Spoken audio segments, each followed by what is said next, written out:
Это был открытый чемпионат Московской области. Он проходил в Раменском с 9 по 12 декабря. Вот. Там было 3 группы А, Б и С. А группа большинство, которые уже КМС, мастера спорта, то есть люди высокого разряда. Мы играли в группе Б, то есть дети, которые только среднего разряда, первые разряды, которые хотят получить КМС.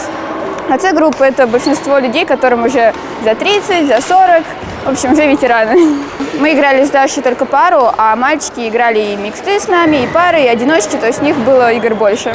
Я выиграла 2 место в одиночке, а вот мальчики, они сыграли пару, они заняли 3 место.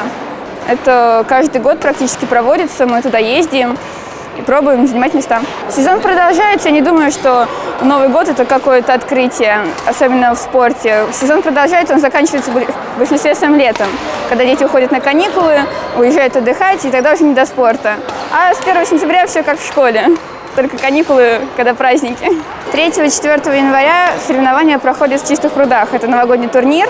Мы туда часто ездим, в Чистые пруды, так как они проходят в выходные, то есть школьному процессу никак не мешает. И там играем. Успех у меня был в мужском парном разряде, занял 3 место в паре с гимназистом Пашей. Я не с Пашей должен был выступать на этих соревнованиях.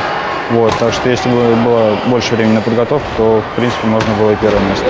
Ездим уже довольно давно, и поэтому уже ко всем привыкли и чувствую себя комфортно в соревнованиях. Вот. И в принципе по силам занимать уже нормальные места.